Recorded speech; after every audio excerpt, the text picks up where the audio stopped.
12 burgers, 20 minutes, 1 sheet pan, and 0 flipping. This isn't just a recipe. It's a cheat code for your kitchen. This is the Mini Smash Burger Roll, and it's about to break every rule you thought you knew about making burgers. So, what actually happens when meat meets heat? It's called the Maillard reaction.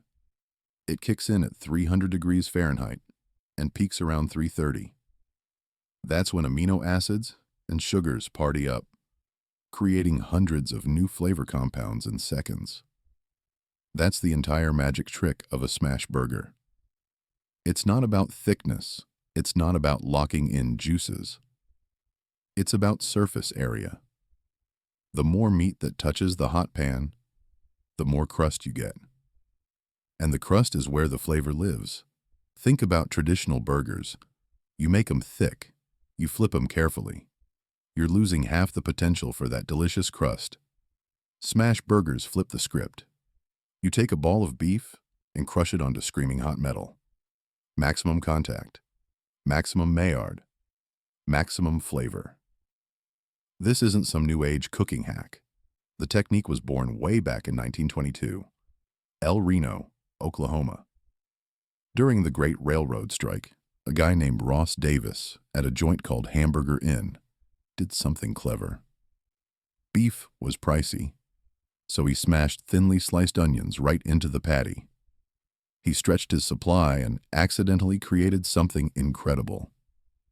By 1926, another spot, Robert's Grill, was doing it too. They're still there today, still smashing, but here's the twist. We're not doing it one by one on a griddle anymore. We're doing it all at once, in a sheet pan, in the oven. So why the roll format? Why does everyone suddenly want burgers you pull apart instead of pick up? 2 reasons. It looks incredible on camera, and it's ridiculously easy to make. First, the visuals. On TikTok and Instagram, one thing wins above all else: satisfying movement. The cheese pull became a global marketing move. People filming themselves stretching mozzarella from a pizza slice got millions of views. So, restaurant chains built entire campaigns around it. Pull-apart foods scratch that same itch. Molten cookie centers, crackly chocolate shells, and now, a grid of mini burgers where tearing one away creates that epic cheese stretch between them. It's ASMR for your eyes. And people aren't just watching these videos. They're using TikTok as a search engine. They see a recipe, and they're making it that same day. Second, it's effortless. Real smash burgers require timing.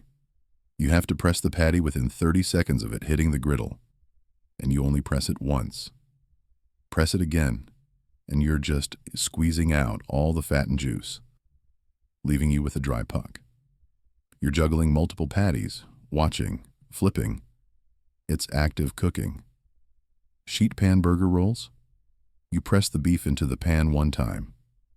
That's it. It takes maybe 10 minutes of prep, then 20 minutes in a 425-degree oven. You can walk away, come back when it's done.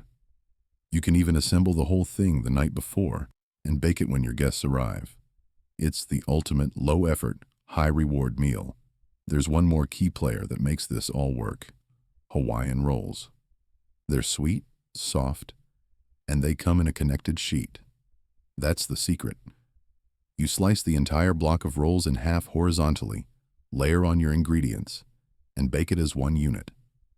The rolls stay attached, creating that perfect pull-apart moment. And that sweetness is a perfect contrast to the salty, savory beef. It's the same reason honey on fried chicken just works. The contrast makes both flavors pop.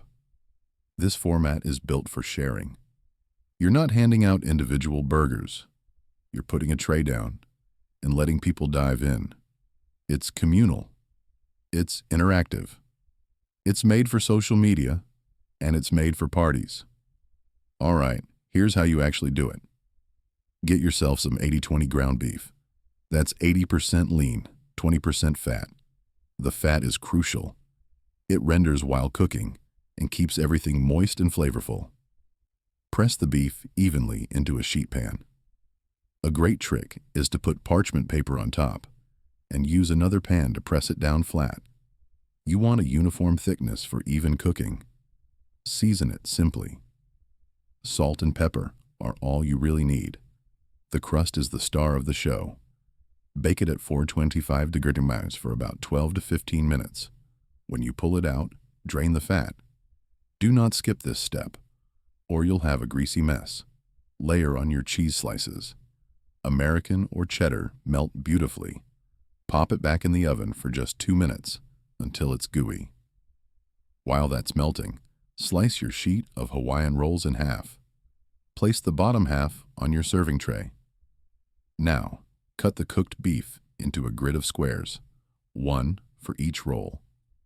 Place the patties on the roll bottoms, add your pickles or onions, and place the top sheet of rolls on. For a pro finish, brush the tops with melted butter. It adds a beautiful shine and extra richness. Serve it warm and let everyone pull their own. Here's the thing. Purists will tell you, this isn't a real smash burger. You're not smashing it on a griddle. You're just baking ground beef in a pan. And you know what? They're right. But it works. It delivers on the same promise. Crispy edges, melty cheese, a soft bun. It's handheld, shareable, and delicious. More importantly, it removes all the friction. No special tools, no difficult techniques, no stress. That's why this recipe took over the internet. Not because it's the peak of culinary art, but because it democratized the result. Anyone can make this, in any kitchen. The original smash burger was a Depression-era hack to make meat go further. 100 years later, we're still hacking the burger. We're just using a different tool for a different time. A sheet pan. Ground beef. 20 minutes. What started as a survival trick in 1922 became a viral sensation a century later. Not because of some brilliant innovation, but because of radical simplification. The best recipes aren't always the most complex. Sometimes they're the ones that get out of your way and just deliver happiness. So, the next time you're scrolling and see that pull-apart burger video, you'll know the secret. It's not about perfection, it's about accessibility. And it's a trend that won. The only question left is, when are you going to make it?